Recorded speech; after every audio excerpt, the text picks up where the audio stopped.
Γεια σας παιδιά, όπως σας είχα υποσχεθεί τις προάλλες ότι θα σας δείξω secret ways στο Brookhaven. Πάμε να παίξουμε. Ναι, μισό. Κάτσε.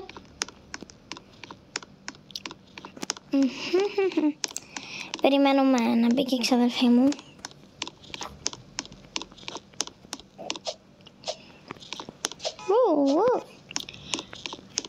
Λοιπόν, περιμένουμε να μπει και η ξαδερφή μου για να της δείξω και σε αυτήν μερικά secret ways, επειδή δεν τα ξέρει όλα. Λοιπόν, ένα λεπτό μέχρι να μπει θα κλείσω. Τέλος παιδιά, δεν μπήκε η ξαδελφή μου, αλλά μπήκε το αγόρι μου, αλλά τέλος πάντων πάμε στο πρώτο secret way. Έλα ρε, θα προχωρήσεις. Go the horse.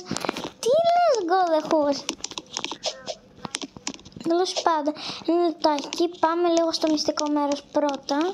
Δηλαδή πάμε κοντά παρόλο που ένα λεπτάκι, ένα λεπτάκι. Πήρα και το my BFF αγκαλιά. Ποιο BFF με? BF. Και πάμε. Το ένα όλοι το ξέρετε σίγουρα.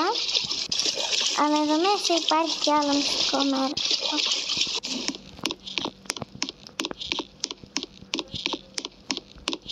Ναι, μπορούμε να πάμε. Όπα, κάτσε.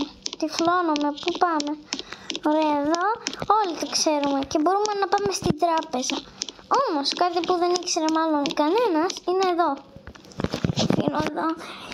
Και τι μπορούμε να κάνουμε? Άμα πατήσουμε τη λάμπα, όπα. Τέλεια. Μόνο όταν πατάμε τη λάμπα γίνεται αυτό.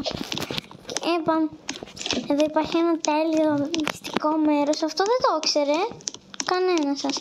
Κάτσε πριν. Το ήξερες εσύ αυτό? Ναι, τώρα όμως το έμαθες. Έχει και καραμπίνα εδώ. Και εδώ. Ναι, πάμε πάλι πίσω. Όπα. Πάμε στο επόμενο.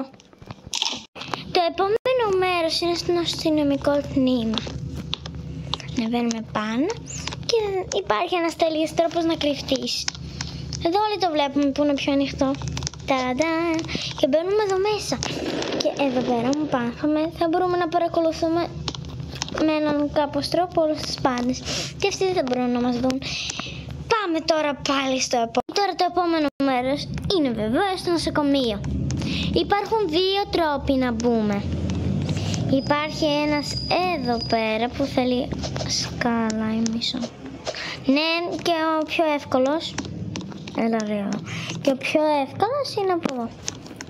Που εντάξει, εδώ είναι σίγουρο ο πιο εύκολος τρόπος. Ναι, αυτό. Και μπορούμε να βγούμε και εδώ πάνω που εντάξει μωρέ έχει ελικόπτερο. Και εδώ πέρα μπαίνουμε. Τώρα εγώ όταν ήμουν πιο μικρή και παίζω βροχή δεν το ήξερα. Τρομακτικό είναι λίγο ότι παιδιά υπάρχει και ιστορία σε αυτή τη τέτοια. Μισό. Και δεν θέλετε να σας την πω. Εντάξει, ίσως και να σας την πω μετά στο τέλος. Αλλά παιδιά θα σας την πω στο τέλος όμως. Τέλος πάντων. Πάμε στον επόμενο προορισμό.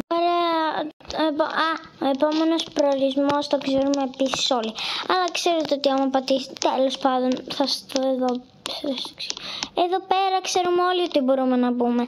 Αλλά ξέρετε ότι άμα χτυπήσετε τον τάφο του με το δάχτυλό σας θα γίνει αυτό? Το ξέρατε? Δεν νομίζω. Είναι αρκετά creepy νομίζω. Είναι από τα πιο creepy πράγματα αυτό στο Brookhaven. Ναι, εμείς κάναμε μια ιστορία παλιά με το αγόρι μου. Μισό. Κάναμε μια ιστορία παλιά. Κάναμε με το αγόρι μου και με την ξαδελφή μου. Η ξαδελφή μου ήταν το παιδί μας και το αγόρι μου ήταν ο άντρας μου εκεί και εγώ ήμουν η μαμά. Και το παιδί μας το είχε πατήσει κάποιος. Όχι, και εμένα με είχε πατήσει κάποιος. Και είχαμε πάει εκεί και κατά λάθος ακουμπάω τον τάφο και χυζόμαστε πάνω μας. Ήταν αρκετά τρομακτικό, αλλά πάμε στον επόμενο προορισμό. Θα συνεχίσουμε χωρίς τον τέτοιον, καταλάβατε ποιον ξέχασα πώς λέγεται. Οπότε, επειδή έπρεπε να κάνει λίγη γιατί θα έφερε με τους γονείς του. Το επόμενο μέρος είναι στο βενζινάδικο και είναι εδώ. Είναι κι άλλοι. Και εδώ είναι ωραία τα πράγματα. Έχει, εδώ μπορείς να γράψεις. Νομίζω ότι υπάρχει κι άλλη πελινένα XP. Αλλά ναι, εντάξει, είναι ωραίο tropical μέρος να καθίσεις και γυρνάς πάλι πίσω. Αυτή ήταν και μισό να θυμηθώ και άμα θυμάμαι κάποια άλλη. Εντάξει, μυστικές πύλες στα σπίτια, νομίζω ότι τα περισσότερα τα ξέρετε. Βγήκε λίγο μικρό το βιντεάκι, αλλά τι να κάνουμε, αυτό ήταν το βίντεο. Αν σας άρεσε κάντε ένα like. Γεια σας.